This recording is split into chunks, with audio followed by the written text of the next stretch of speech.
Welcome back to the Backside Groundballs podcast, where Dan and I are coming to you in person at Gardner Webb University in Boiling Springs, North Carolina. We got a jam-packed day that's going to have a facility tour for us, but first we're joined by assistant coach of the Runnin Bulldogs, Anthony Marks. Coach Marks, thank you for joining us on the podcast. Appreciate you guys having me, and I feel like I'm a pretty good candidate for the Backside Groundballs because that's all I did. So, yeah. Works perfect for me, too. Appreciate you guys having me fired up to do this, though, yeah. Of course. Well, I mean, that's my first question for you is obviously that Cinderella run, I guess if you could call it. You guys were a 2 seed heading up to Raleigh to face NC State. But talk a little bit about that run. Obviously, most baseball fans of college baseball, remember that run, obviously, with your team. I mean, what was it like? I mean, very rarely do you get to say I was a national champion, especially at a school like Coastal Carolina. So how was that? It was crazy surreal, honestly. I mean, it's tough to put into words, and it is the Cinderella story, but for us and kind of what helped us make that run was we didn't feel like a Cinderella. We felt like we truly belonged, and we're one of the better teams in the country that year. Even kind of felt like we should have been hosting, or we were the 2 seed at NC State, but felt like we had a good enough resume to host a regional. And kind of always, I mean, everybody on that team, all those older guys, like we all had that chip on our shoulder, and just that kind of added motivation to, have the chip a little bit bigger, you know. So, how the run was crazy. I feel like every round something crazier happened. It just kind of helped build some confidence. But NC State backs against the wall, and win or go home, season over, top of the 9th, we're down by 2 runs. I get on, Pies gets on, we bunt over second and third. Remy gets a single, infield single, so it's bases loaded, 1 out. Starts coming down, pissing on us, rain. The umps called a game, so we had to go back to the hotel and come back the next day to finish. So we're 2 outs away from our season being over, and we go back to the hotel, and the hotel gave our rooms away, so now we got to go to another hotel. So we're up till probably 2 in the morning. And the whole time, knowing that, like, hey, we're 2 outs away from, especially all the seniors, our season being done, never playing college baseball again. And just in the hotel, still cracking jokes, the confidence that we had. Everyone was making jokes that GK was going to hit a grand slam. And, like, we that confidence, you could kind of tell. And we got to the field the next day at 10 a.m. and scored 4 runs and ended up winning, and then paired up with LSU and the juggernaut there. And no one gave us a chance. And go in there and take 2 at the box, which I think was the coolest experience of my life. And then take down Florida first, who was the #1 team in the country. Like, it just, every step of the way kept like, they have no chance. They have no chance. And it's like, we believe that we did, though. And I think that group of guys is very special. We actually were just texting the other day with Coach Gilmore, going through some health stuff. He just reached out to all of us, so we stay in touch with those guys. And it was craziest thing in my life. And I said, I'm blessed to say that I am a national champion, but I really don't think of that too much. I'm just blessed that I got to play with those guys and play for those coaches, because without those guys and them guiding me, that's why I want to do what I'm doing right now and why I'm in the business I am, because of how much they changed my life and how I want to change other people's lives too. So, but crazy experience for sure. Do you ever draw back on some of those lessons? Like, that experience of, I would kill to have been in that hotel room at 2 a.m. just because, like, the wildness of the whole setting. And then, like you said, going on the road to LSU, which is notoriously one of the hardest places to play in college baseball, and you take 2 there and upset them. Do you ever, even in coaching or just in life in general, draw back on any of those experiences that have helped you kind of moving forward now? Or is it just kind of a memory of, wow, I did that? That's a good question. I honestly, really, so far, really, it's just been a memory, like, just to think back on. Because I also don't want to be the coach that's kind of using those experiences like, hey, look at me, look what we did. Because, again, I think every year and every group of guys you get is different. And that just worked for our team that year, you know. And now, again, we'll use some things where when that happened, we won, we were in the Big South. So, like, telling these guys, hey, we're in the Big South. We can do it. I know we can do it because I've been there, done that. Like, more like, hey, if you believe you can do it. But I have never really reflected and done some of that as coaching points, which – it's interesting. I never thought about that. Maybe it might sneak them in there because there are some good life lessons and stuff. But just looking back as memories is so cool for me, and I love. Do you ever wear the ring around the boys? I haven't. We've had some guys like ask to see it, and I'll bring it in and show them and stuff. But you're never just like flashing it around the facility. No, like, I don't. I keep it. Actually, it's at my house down here, down the road. So I should have brought it up, but it's not for those guys. Because again, I think that as cool as that was, like we didn't do that for the memorabilia. We didn't do it to be like, oh, one that we just love being around each other, and that's really I think what helped take us to the next level. And we truly embraced the coaching cliche, man. Do it for the man next to you, and it is coaching cliche. But man, when you believe and do that stuff, it's crazy what happens. And when you're doing it for the right reasons, where also to try not to be like, hey, look at me. I was never kind of that guy where it's like, I want our group and our guys, and we have a good group. We did this fall. Where it's like, man, I want them to make their own memories and us win our own ring this year and be able to flaunt that thing around together. You know what I mean? I think that's the next kind of step with what we're trying to accomplish here. Yeah, and the big thing for lessons too from that run is when you think about team building, right, and culture building. We spent 55 to an hour talking with Coach Chester about culture and how important that is. The biggest thing when you go on runs like this, and I'm sure you could attest to this, like how that group handles adversity, how you look each other and you're just fighting for the man next to you, and it's pass the bat and it's selfless, just know your role and things like that. Do you carry that into the offense that you guys have here at Gardner Webb? Like those lessons of like, hey, it's not necessarily about going 3 for 3 every day or hitting a bomb when you need to. Like it's about doing what's necessary to win a ball game for the guy next to you or giving the guy behind you an opportunity to have success as well. Oh, yeah, for what we do at Gardner Webb's offense, you're saying? Yeah, I mean, that's really how our offense is based and how our recruiting model, when I talk to guys that we're trying to recruit as position players, right? Hey, I'm not the hitting guru. We're not coming in here to change you. I'm not coming in to make you someone you're not. Coming into, we think you're a good player already.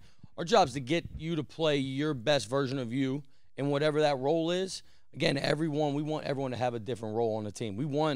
At Coastal, that's kind of how we did it. Everyone played to their strengths. Again, I was backside ground ball singlets, trying to swipe it back, dirt ball reads, and I knew that was and it might have been, hey, if I'm leading off the game, like I might have to try and get to 2 strikes and battle here a little bit so that the guys behind me could see more pitches, right? Like it's just embracing that role where we recruit, we do the same thing. We got some guys that are fast, leadoff guys, hey, see pitches, hit a single. Then we have some guys that got on our lineup at Gardner Webb that got some juice. Where hey, we'll take a strikeout here or there because you got a chance to leave the yard. And I think how we embrace and embody that too is throughout the fall. And again, we got the board over there. We do a lot of the things that we track in the fall when we enter squad is not your batting average, not any of that. So it is what is your quality of bat percentage? What is your barrel percentage? What's your situational hitting percentage? So we track with a man on second base, no outs, how many times you get that job done when you move him to third? With a man on third and less than 2 outs, how many times did you score that runner? Right? Because I think that's a piece to our guys should know and the team should know who's doing it well and who's not doing it well, who's embracing those roles. And I think when you get that buy-in and you can do some of that stuff and you buy into that, the sky's the limit for an offense. I think that's the piece for us if we're gonna be very successful. Again, we call a spade a spade. We're not LSU. We don't have Dylan Cruz and some of those guys in the lineup. Like, we got to be able to win 3-4 different ways. If the wind's blowing in, we need to be able to bunt and steal second and hit singles, right? If the wind's blowing out, yeah, maybe we can hit some long balls, right? It's just we got to be able to win in multiple facets, and I think when we recruit, we try and recruit a bunch of different players to embody that too. Yeah. Real quick, you hear that, high schoolers? It's not about how many hits you get on a weekend. It's about how many quality at-bats and how good you are at situational hitting. But I know, Dan, you got to follow up here. I just wanted to get that out there. Yeah, and I think, you talk about building a dynamic offense, right? And, like, that's really what, almost every offense, at least in my opinion, should be striving to do, right, is being dynamic. Yes, it's okay to have guys in your lineup that strike out but can leave the yard if you also have the guys who can set the table and do other things. You talk about some of those numbers that you're tracking in the fall. How do you generate that buy-in from your offense of, okay, I'm not just staring at my batting. I am 0 for 15 in this fall? Because I think we know that you could be 0 for 15 to start the fall or even start the season, but you have 8 missiles that just have found outs. Like, you're not in a bad way, but mentally, it's hard for guys because, everybody is, I think, a little bit preternaturally, results driven. Everybody, right? Yeah, like it's like everybody. you want those numbers. So how do you kind of cultivate that culture with your guys? And I think that comes from trying to be tough on them, but also show them some love. And I think the example of that, because again, no matter who you are in baseball, right? Batting average is the devil. You're looking at it though, right? And no matter if you're hitting it hard, but you're over, man. You're like, man, I can't buy one. Example of that is last year. I mean, we had two of our better hitters. We'll just kind of go to one, Kurt Robinson, who was our best player. He's actually on staff now here at Gardner Webb. And, man, opening weekend in the first midweek, and we played 4 against Ryder and then A&T. He didn't have a hit the first 5 games, right? And he was our best player. When he goes, we go. And, again, just some of the things I was doing to him was just shoot him a text after the midweek and say, hey, good things happen to good people. You're okay. You know what I mean? Like, you're okay. You're doing everything right. You don't need to go into the lab and fix your swing and do all. Hey, good things happen to good people, man. Like, I love you. You know what I mean? Like, kind of almost be there for them. Because, again, everyone's human. You're gonna get wrapped in that number and them 3 zeros there where it's like, we kind of, hey, pat him on the butt. Hey, we love you. We're still here for you. We still believe in you. And try and give them that confidence when the number doesn't look good. But it's also, too, I think, those guys, and we can do that where he was the hardest worker on the team. The guys knew he was a leader. So, like, when we're still sticking with him, the other guys on the bench are like, oh, why is he playing when he's hitting 0? Like, he's still the dude. You know what I mean? Where it's just like, I think some of that also gets worked out by work ethic, and the guys know who the guys are and who they're not. And I think that's a piece, too. Hey, you got to put your ego aside when I think I'm better than this guy or that guy. But I mean, without saying too much, it's like, hey, man, you're a good person. You work your tail off. Good things happen to good people.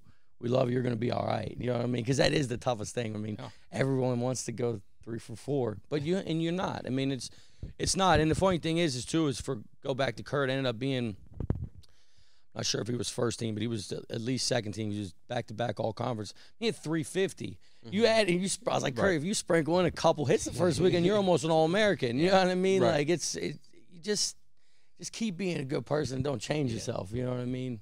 Water always finds its level. Exactly. Yeah. Yeah, and it's funny because you talk about that with hitters, and we want guys, and I'm sure you'd agree with this, we want guys to be goal-oriented, right? Yeah. But every time you sit down with a kid and you talk about their goals, it's like, well, all conference, all region, all American. I want to hit 400. I want to hit 5 bombs, whatever it is.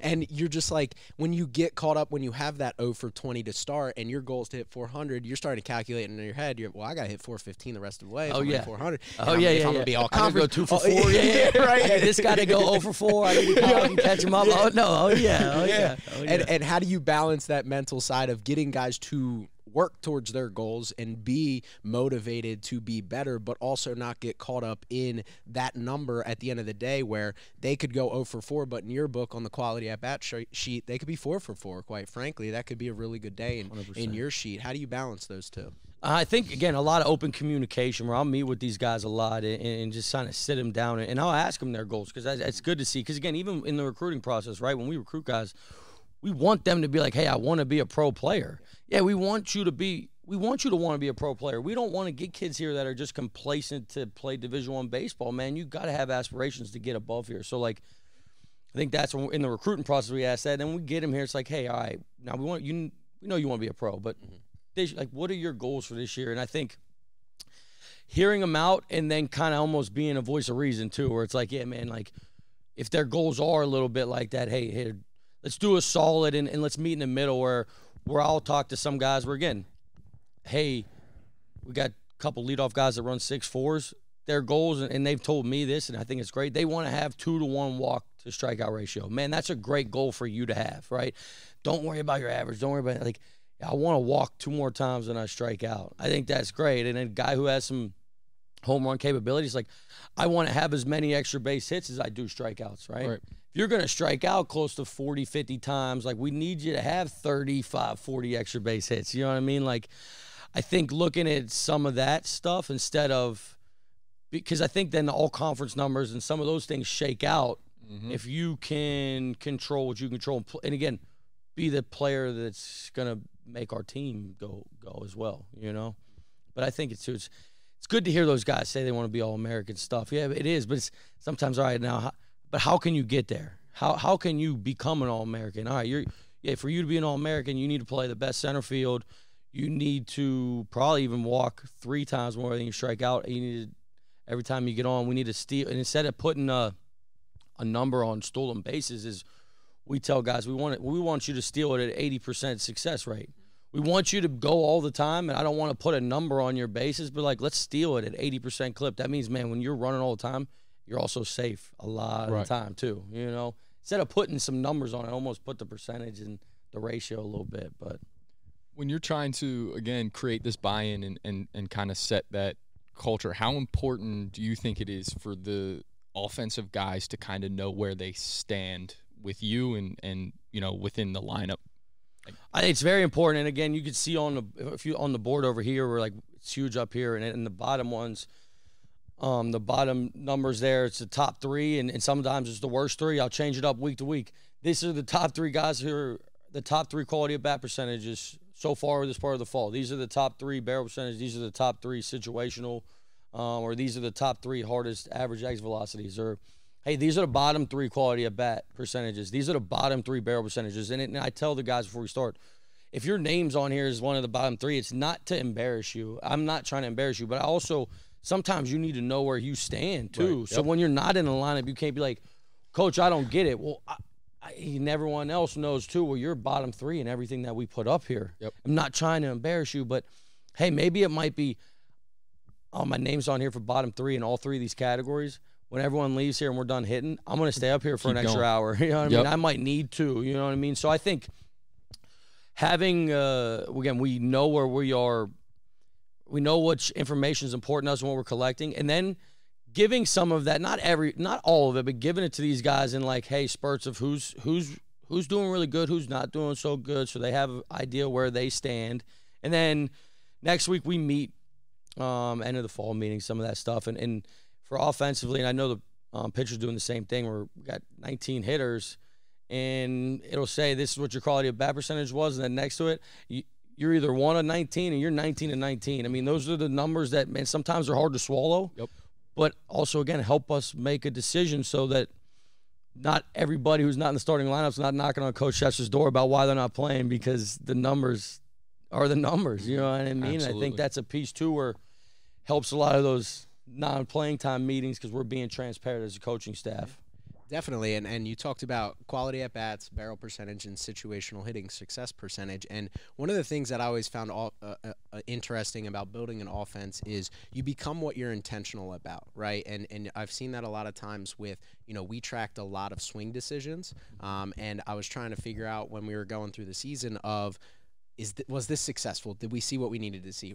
Within 2 weeks of the season, I noticed right away, I was like, we might not be great hitting right now. It's cold, it's early in the season, things like that are factors in it, but we sure as heck are making good swing decisions. How does that go into how you practice, plan, build an offense, and have an identity as an offense of being intentional about quality at bats, barrel percentage, and then situational hitting percentage? I mean, I think that's great. And the swing decision stuff, I mean, that's huge, but it's a huge factor, because, again, if we want guys to buy into it, means we need to do it a lot. That means we need to do it a lot and being, like you said, be intentional with it. And every day some of the stuff will change, but there'll be some times where if I'm throwing in the far cage, or Coach James, Coach Marshall's throwing in the far cage, it might just be rounds.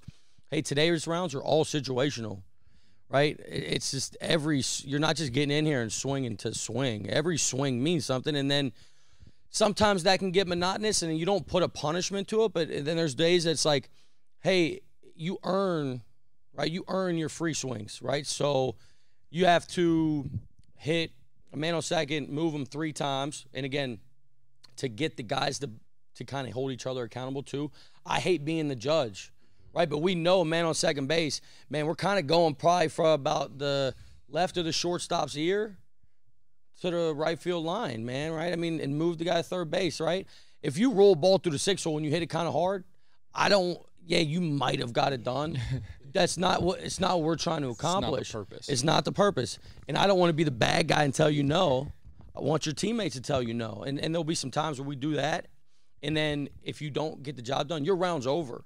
Mm-hmm. Your round's over, right? And you come up and you got to go again.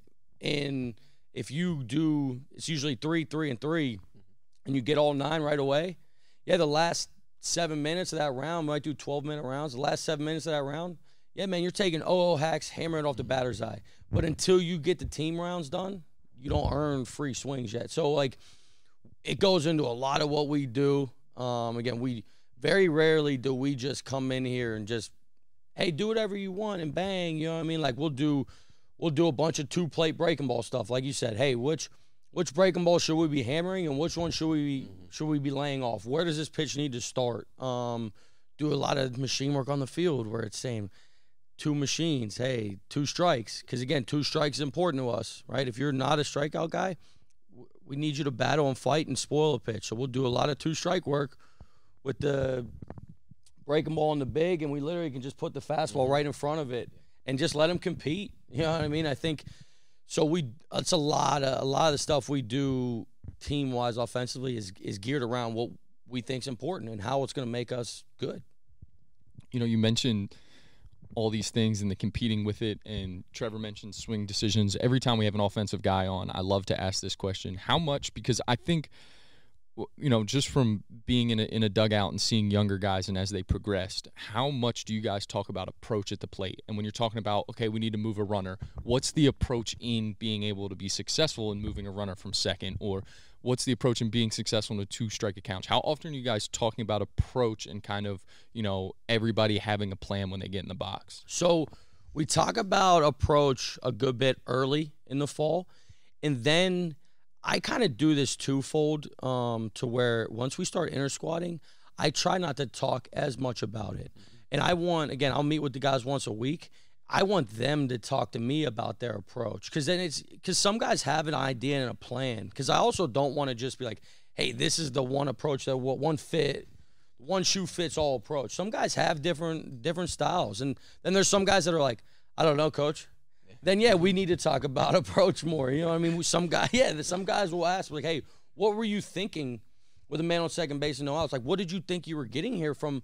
Again, what kind of pitcher was on the mound? He's like, I don't know, coach. It's like, you know, some guys never talked about it. Right. So we'll talk about it early, and then I'll kind of get away from it because I want them to talk to me about their approach. And then we finish the fall talking about approach a lot more. Because, again, I think pitchers are kind of creatures of habit and routine too, and percentages and all that stuff.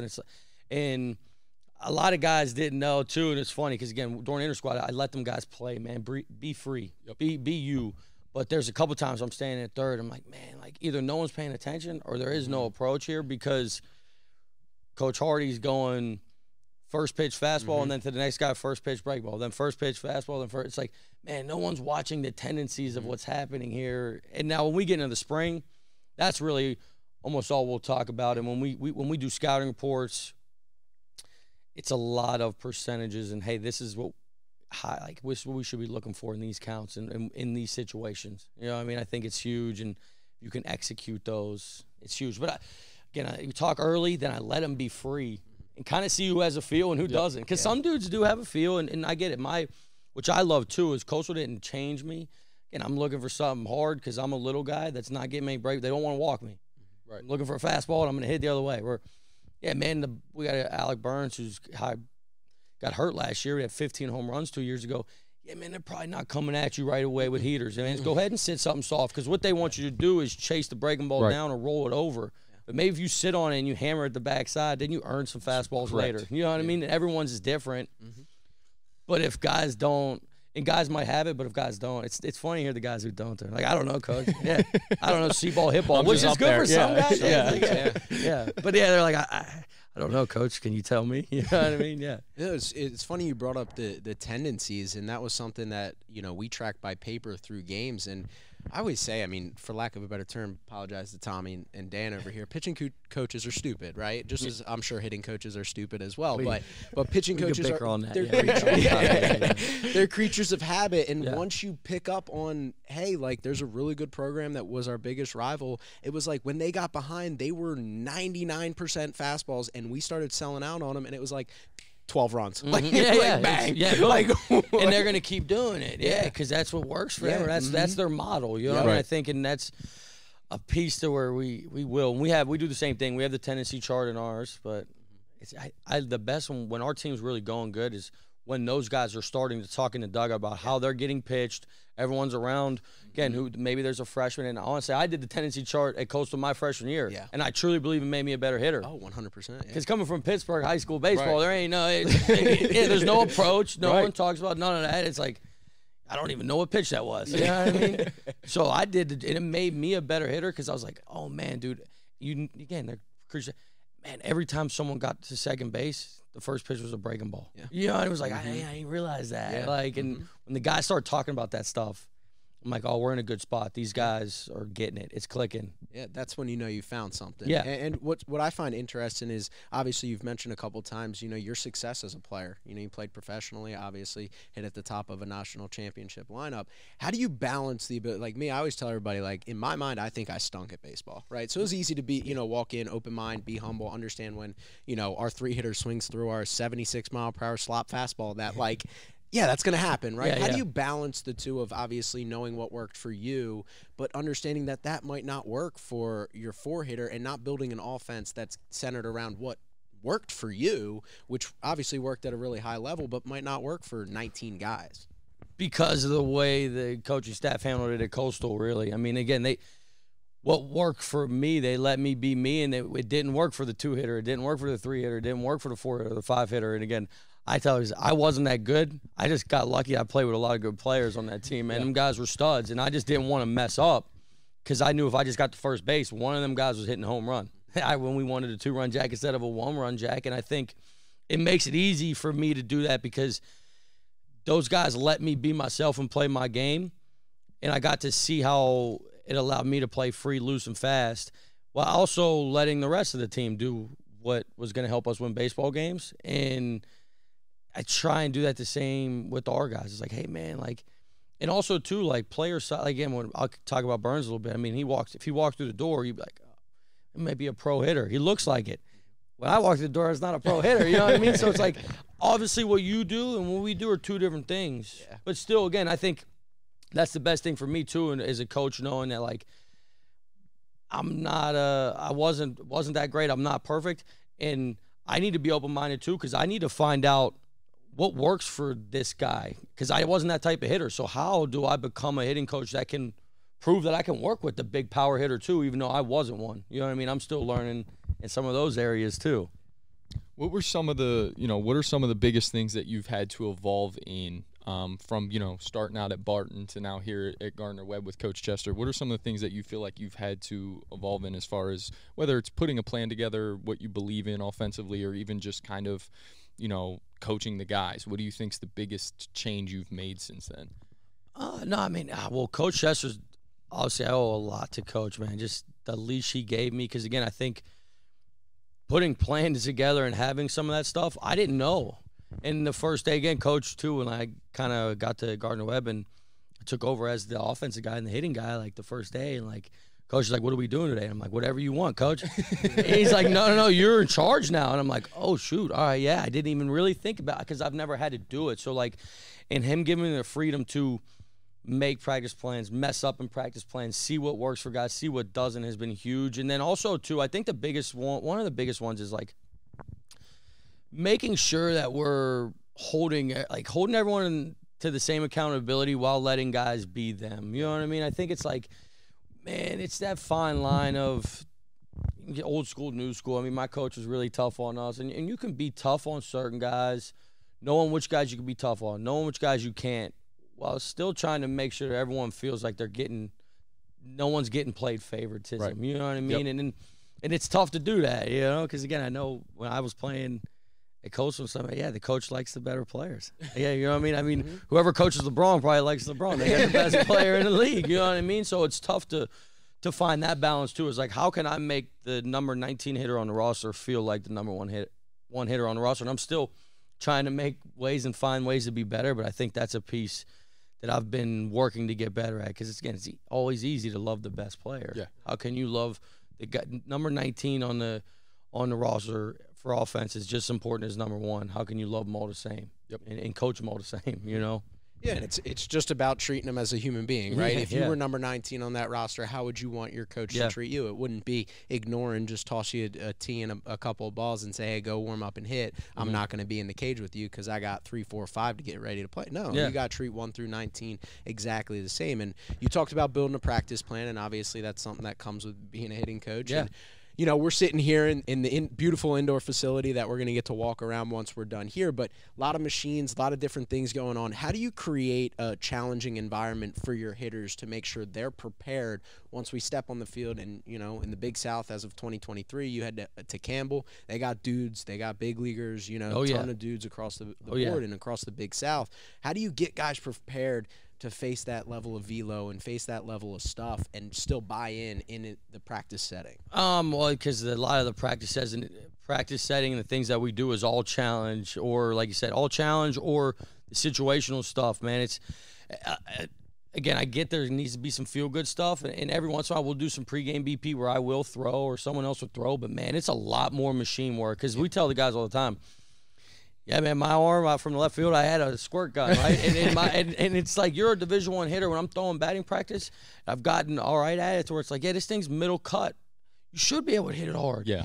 But when this thing's throwing at you and then that thing's throwing at you, how can you handle the failure of it too? Because we tell our guys, and I think there's a piece to it too of staying competitive, is everyone hates the machine because it's frustrating. So is the game. Try and tell these guys, too, there are going to be some days where I turn the machine down a little bit, right? And, hey, today the machine isn't as hard. You get around to 6, yeah, we'd like to be on the barrel 3 out of 6 times, right? Hey, man, today the machine, it is a bastard. It is running and it's doing its thing. If you can barrel it up 1 to 2 times out of 6, right? It's like going 1 for 3. Yep. Yeah. You know what I mean? If you barrel up 2 out of 6 times, that's like going 1 for 3 in a game. And this is what we're going to see in a game. Trying to get them to realize that. You know what I mean? Like, hey, this machine's challenging for a reason, but it's not challenging because as a coach is behind the turtle, we want to see you bang all 6. Right. How do you deal with the failures, too? Because there's the guys that will go 2 for 6 and they'll throw their helmet. Yeah. First of all, go pick your helmet up. And second of all, come here and let's talk about why you're pissed. That's a good round. You know what I mean? So we challenge through machine work, but also try and let them know through machine work where it's like, it's not going to be, you're not going to hit all 6 of them. Now, again, when I'm throwing batting practice, hey, you need to bang 5 out of 6 of these. Yep. It's no variables, you know what I mean? You know what you're getting, where in the breaking ball and some of that stuff, yeah, hey, we're not going to be as hard on you with barrel percentages. Do you guys roll it out before games? Roll out the machine? Yeah. We will, yeah. We'll hit. So what we'll usually do, and again, sometimes on the road it's tough, right? Just because of where you're at, cage and some of that stuff. But yeah, what we'll do is we'll have this up here for early work, and we'll have a velo, and then again, whoever we're facing that day, we'll emulate his breaking ball, and we'll see it for 2 rounds, and then we'll get on the field, and it'll be a lot of just arm. But yeah, before we get out on the field, our early work and warm-up routine will be some tee work, short bat, heavy ball stuff, and then it'll be fastball and whatever breaking ball we're seeing that day. And then when we go on the road, if there is a cage that's close, we will do group hitting on the field arm, and then we'll do the breaking ball on, because I think it's important to see the shape that we're going to see. You know what I mean? Again, when you start talking about some of the juggernauts in our league, and I mean, we get to go to Texas Tech this year, like, it's probably good to see some of that shape. And again, guys might not like it, but you need to train your eyes to see some firm breaking ball or firm spin before you get in there. So the first pitch, so when you get a first pitch banger, it's not the first breaking ball you've seen today. You know what I mean? And obviously it doesn't work perfect, but 90% of the time we're seeing something out of a machine, because I think it's huge for our guys. You know, you need to. Yeah. Right.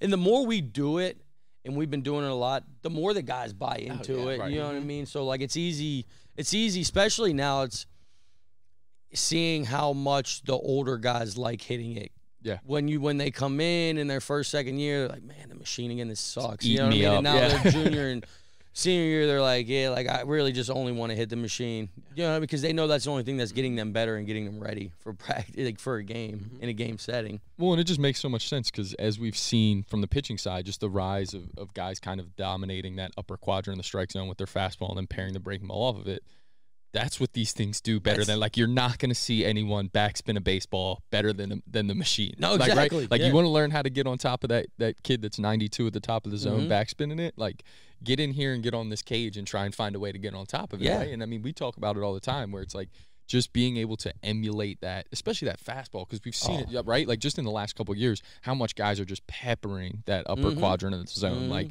they're just going to backspin it and till you hit it. Right. Yeah, make an adjustment to it. Right. I would say this too.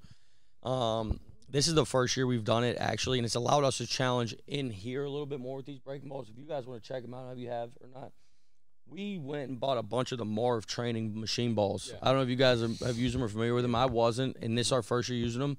First of all, on the fastball, man, that thing takes off. It's a rocket ship. It takes off, and it's like, I love hearing, like, the young guys or the guys sit behind. They're like, man, dude, thing's rising. It's like, yeah, man, like, that's what pitchers are trying to do to the baseball now, though, and really it's not rising. It's just holding plane. Yeah, I mean, that's really what it is. And then, again, with the breaking ball stuff, too, it's sharper but what it has allowed us to do is make the fastball firmer, make the breaking ball firmer, because if it hits them or if they get jammed or they fell off their foot, it doesn't hurt. Yeah, right. We're like, that's where I had to battle before, was like, man, we really want to challenge these guys. But, man, if our best player takes a foul ball off his toe, man, we're screwed. You know what I mean? Now we got to hit these Marv balls, and it's like they get jammed or fisted, and it's all good.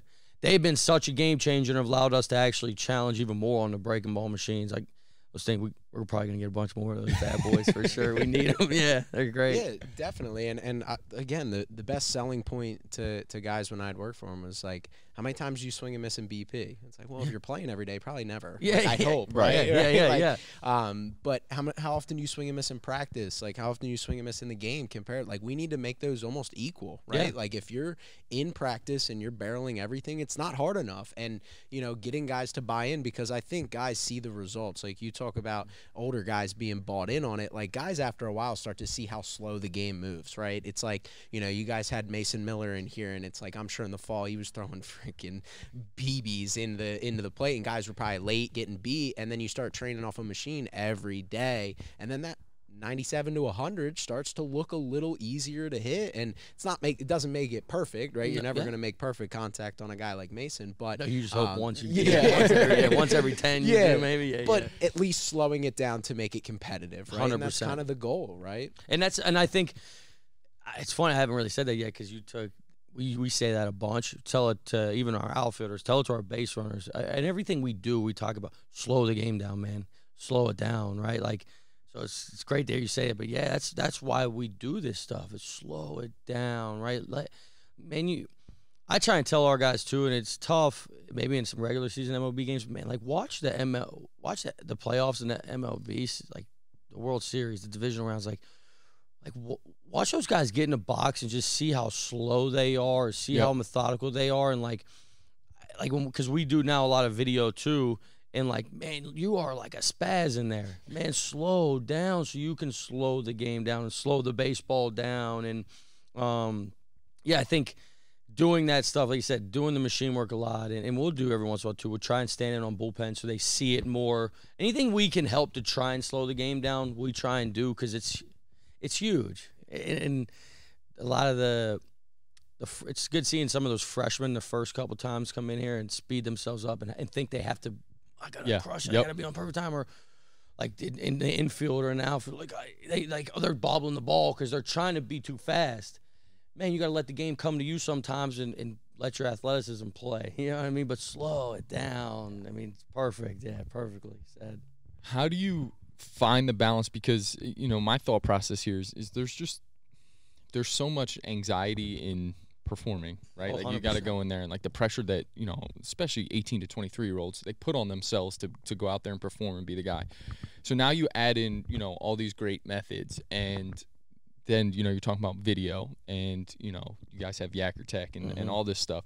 How do you then balance, like, dude, you got to like just relax, take a step away, like stop worrying so much. It's not like you can't just you don't need 100 more swings off the hat. Yeah. You don't need to continue to grind video. How do you kind of balance that? Because it's great to have that stuff. Those tools are amazing, but sometimes there can be a little too much, right? 100%. I mean, I was a player too, where like sometimes I I need to get away for a second. Like I'm like, because again, I think when you overthink and you overconsume yourself in it, you're almost doing damage. Like you said, it can be too much. It's great resources to have, but when you are using it as like, I'm struggling, I'm going to just do more and do more and do more, you're almost hurting yourself, because now you're going to nitpick everything, where we know this game is failure. You're going to fail, so sometimes you need to step back. And I think a lot of that too, it's tough to say because every kid's a little different, but for the guys that, like, hey man, like maybe you just need to like not hit today, or like not take extra swings, or maybe stay off the video. Is like, again, like you try and sit down and be open-minded and talk to us like, hey, we brought you in here because you're a really good player. Right? We brought you in here because you're a really good player. Now you need to go home for a second, play a video game, or hang out with your girlfriend, get your mind off the game, stop thinking about it for a second, come back here tomorrow, play loose, free, and fast, and be the good player that we recruited you to be, and not trying to say like, I got to do better, I got to do more, I got to do more, I got to do more. No. You need to do less, because you are a good player and you're hurting yourself by doing too much. You know what I mean? I think it's tough to say that, because I mean, besides almost just trying to be open with them and like, hey, take the day off. Some kids are still gonna do. Just wired that They're way. just wired that way, and Yep. it's the fine line, and you want guys wired that way though, right? Like you want the guy that wants to be in here and get an extra lift and get 100 swings in. But you don't want him to hurt himself either by doing too much, you know? So that's that fine line of, I'd rather have all of our guys come in here and want to be that way, and then me just have to come up here and like, hey, man, take today off, right? Because, again, you don't want to be the kid that coach is always like, hey, go up and get extra swings, go up and get extra swings. I'd rather have all the guys that are getting extra swings, getting all the extra video, and then I have to be like, hey, take the foot off the gas for one day. Right. You know what I mean? Right. I think we all want those kind of kids. Yeah, exactly. You'd rather be that guy. Yeah, you want those guys in your program. Like, hey, man, we love the work ethic, but you could use one day. You know, you can use one day. You're going crazy. You're going to make yourself crazy in a game of failure. Yeah. You really are. No, and definitely 19 guys that are pulling on that side of the rope and wanting to work hard. That's usually what good offenses are built on. Obviously, we got still tour the facility, so I want to be respectful of your time as well. So just a couple more questions here. One of my big things that I've been more and more intrigued with recently is obviously kids and nowadays that are entering college, they have so much knowledge of their swing and Twitter and social media, and there is a lot of good out there, right? It's good information and being able to learn something, but how do you balance getting kids to not overhaul at every given struggle of like, you know, well, I saw this and this guy teaches this and this guy teaches this and this guy teaches this, and you're like, whoa, like, you got to be ready to hit 92, like, we got to be ready to compete in the box, and there's a difference between being able to hit flippies and BP, exactly, with this perfect Instagram pretty swing, 100%. but then translating it into the game when we actually have to compete at a high level. How do you balance that in today's era? It's the toughest one, right? Because everyone wants to see what on Twitter is working, when someone's throwing them flips or someone's throwing them BP, yeah, man, like, yeah, your swing looks really good right there. Right. I tell our guys all the time, and it's funny because I told our guys this will be something that'll probably forever stick with me. I'm not a hitting guru. I don't know this perfect swing. I don't know any of that. I do know, though, I had an ugly swing. You go ask my college coaches. My swing was ugly. But if you're on time and you swing at strikes, you got a chance to hit the ball in the barrel. And you can go to this guy and have the perfect swing, and if you're late and you swing stuff in the dirt or over your head, I don't care what your swing looks like, you're not going to hit the ball in the barrel. So, like, again, we always preach to our guys, is like, I'm not really worried about what your swing looks like. And now, again, so I'm not worried about what your swing looks like. We're going to start on the ground level of, again, through Yacker Tech, we could do a lot of this stuff, and by point of contact, where you're hitting the baseball, right? Your hot cold zone, your swing decisions, your swing percentage out of the strike zone, all that stuff. The Yacker Tech is like, are you swinging at strikes, and were you on time before we even look at this video of your swing? Because I don't want to look at this video, because again, the guys will too. They'll be like, I'm feeling like I'm pulling off, or I'm feeling like I'm doing this. I'm like, man, dude, you were so far, you were so early. You could only put, your swing was over. Right. Yeah, I mean, before the ball even got, you were so earlier, man. That ball was in the dirt and you swung at it, man. Don't worry about feeling like you're pulling off. You swung at a bad pitch and you weren't on time. Let's start there. And then it's funny because last year, so a teammate of mine that I played with 4 years, Zach Remillard, was living in Charlotte because he was 2 years in a row with the AAA Charlotte Knights with the White Sox. And right before spring training last year, he came down and talked to the team, and then I got to talk to the hitters, and then he got to swing and just kind of get himself ready for it too. But the best thing, the guys were asking him questions, it's like, he is my buddy, but like I didn't be like, oh, you need to tell the guys this. And he said that in AAA, like he used to be every time he had a bad game, he went and watched a video and he wanted to change his hands. He wanted to change his bat tilt. He wanted to change this. He wanted to change that. And he said that those hitting mechanics left him lonely and hitting 200. And then he didn't find out until he started worrying about, was I on time and was I swinging at the pitches that I should in my zone? Then the mechanics didn't matter. And it's funny because, again, I tell the guys that all the time, but hearing it from a dude who's almost on the big leagues, for him. yeah, they're like, oh, perfect, I got it now. It's like, I get, because they're tired of hearing me say it. It's like, again, a dude that they want to be, a guy that's, I mean, he did make his big league debut this year. It's like, man, a guy that's knocking on the door to a big league's like, when he says it, it clicks, where it's like, well, yeah, I've been saying this thing for 2 years, you guys. What the hell? You know what I mean? But, I mean, that's kind of the thing where I tell our guys is like, I like seeing, man, I like watching some of the stuff on Twitter and some of the swings things is I'll take little things from each person. But, again, I'm more worried about were you on time and did you swing at a strike before we worry about what your swing looked like and do all the hitting mechanics things. I feel like I could be wrong here, but I feel like so many adjustments or getting out of slumps could just be answered by those two questions. Like, was it a pitch I could get to, and was I on time? I truly believe it. I really do. And I honestly think the most important is the on time. Because, like, I feel like if you're on time and you got good enough hand-to-eye coordination or bat-to-ball skills, again, like what I did is, like, I mean, personally for me, I felt like I did. If I was on time, again, I was just trying to hit a ground ball, backside ground ball anyway. It didn't even need to be a strike for me, but I knew my strengths. So it's like, yeah, I think you answer a lot of those questions in the slumps with those two things. And for me, even in Pro Bowl, the short stint I was, because they didn't want backside ground balls anymore. They want the ball that goes over the fence. But, like, instead of watching video of your swing, start watching video of pitcher and you. And, all right, when did you start your load and when did he release the baseball? That's going to tell you timing, because I noticed it was like, oh, man, yeah, that's why I swung and missed.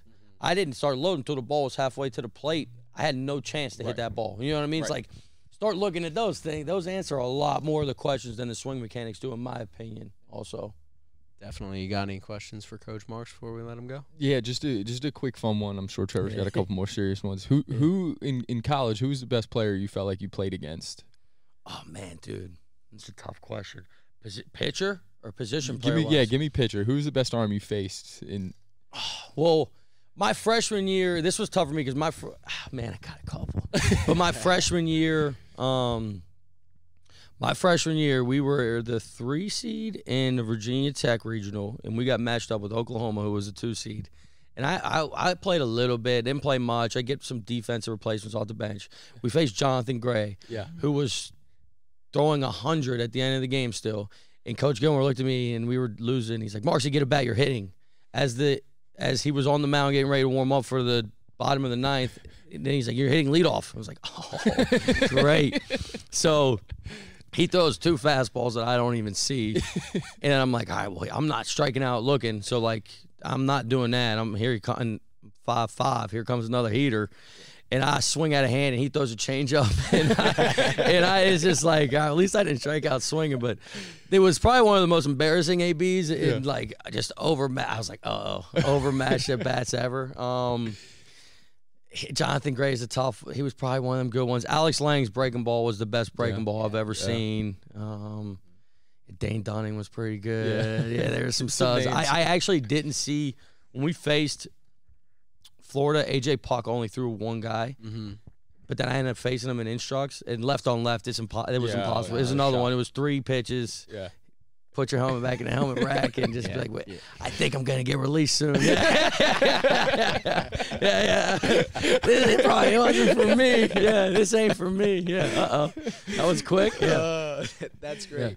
I have it written down here. The guys that played for that Florida team, I don't know if you remember this, but Pete Alonso, yeah. Jonathan India, Dane Dunning, AJ Puck, and Kirby Snead all played in the game that you guys played against them. And then Kevin Ginkel threw in game 2 for Arizona. He was obviously pitching out of the pen for the D-backs this year. Also some names, Bobby Dahlback and JJ Bobby Machado. Dahlback, I forgot. But I always forget about Bobby because he was, in my mind, he was like the hitter, was a stud. And then like he just started game 3 and was throwing 94. Like, I saw that. I was looking at the box scores. Bobby's I was like, pitching? what? Yeah, I know. And honestly, like our group text, we were texting a little bit. I honestly forgot about Ginkel in game 2. Like because you just think, I didn't even know he was like kind of in the league. He's like nasty. That. And, and he's nasty. We were watching him, and then I like go back and I was like, look through. I was like, I think I had 2 hits that game. I might probably had him off Ginkel. You know? Like, I should be in the league. Yeah, start doing that with your guys. But like, I forgot about Dahlback was a stud. I mean, that JJ Matijevic. That Florida team though that's loaded. Yeah, loaded. the Florida team was loaded. I mean, even that guys that probably.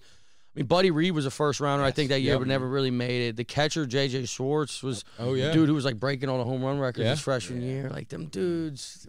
That team was insane. And I mean, it's funny to think that team obviously had so many first rounders and big leaguers, and then LSU too.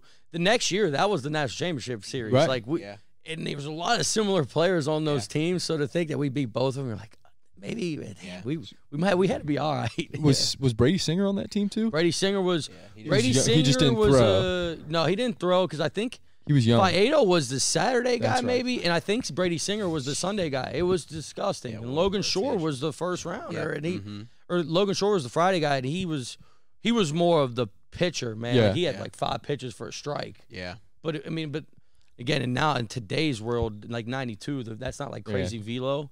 And for Florida, that wasn't crazy velo, but like he was a nasty pitcher. It was like 5 pitches for a strike. Well, and you mentioned that LSU team. They had Alex Lang, who's obviously pitching in the bullpen for the Tigers, and Jake Fraley was starting in left field. Dan and I played against Jake in high school. Did you? Okay, yeah. He took care of business. He's a stud. He's a stud. Yeah, I saw that team was stacked too. Yeah, that was one memory too. I tell guys all the time about like the break them on Alex Lang because again, a piece we tell for me to relevate. Or to kind of relate to our guys, like guys that are top of the leadoff hitters and stuff. Like I can relate, and especially mentality-wise, it's like, man, dude, when I hit first, even if I got out, I used to like, obviously the 2 hitters up, like go to the 3 hitter or the 4 hitter. I'm like, this guy stinks. Yeah. This guy stinks. So you're gonna crush him. Like he's lucky he got me out. Yeah. Like I'm trying to build confidence in these guys too. Tell them like, yeah, man, the fastball has a little bit of move, this and that. Like you're gonna crush this dude though. You're fine. And there was one AB where I came in after the first at bat. I grounded out to the pitcher off Alex Lang. And first of all, and it's a funny story that too is I was like, all week I was like, he's gonna throw me a fastball, and I was telling all my boys, I'm like, and I'm gonna smoke it up the middle for a single. Like that was me smoking it. I was like, I'm gonna hit it right back at his feet for a single. Like that was me smoking it. And that place got so wild before the first pitch of the game that I forgot how to swing and took 94 right down the middle. I was like, I knew it was coming. I've been saying it all week. I knew it was coming. I missed it. I like froze. I forgot how to swing. The place was so loud. I forgot how to swing. And I was like, I've been telling everyone. I look like such an idiot. I took it.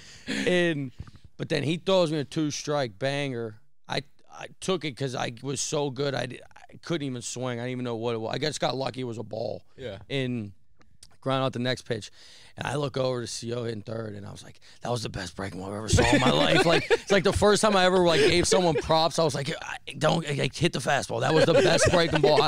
I don't even know what that was. Like, it was like 86. I swear it started in my head, and it went to my shoelaces. I don't know. We're in trouble if he's laying that for a strike. We just had to take it. We had to take it. It was hilarious. CO, they always say it too. Like, you always said everyone sucked except Alex Lang's breaking ball. Because it was the best thing I've ever seen in my life. That's awesome. That's awesome. Well, we're definitely excited to be here, and we appreciate this conversation. I know our listeners are going to appreciate all the information that you're able to give and so much hitting wisdom. And, you know, I think when we do the facility tour, we're going to get over there to the board that you've mentioned a couple times, and we're going to have you talk through that a little bit so we can get some of that for video as well. But we appreciate you sitting down with us, and I know it was a fun episode, and hopefully this will be the first of many times we're able to get out here and sit down and talk to you. Amen. We'd love to do it again. I appreciate you guys, man, coming out, giving us at Gardner Webb the platform. I think what you guys are doing is great for college baseball, so we appreciate your time, too. Thank you guys, man. Appreciate it, Coach Mark. Yep.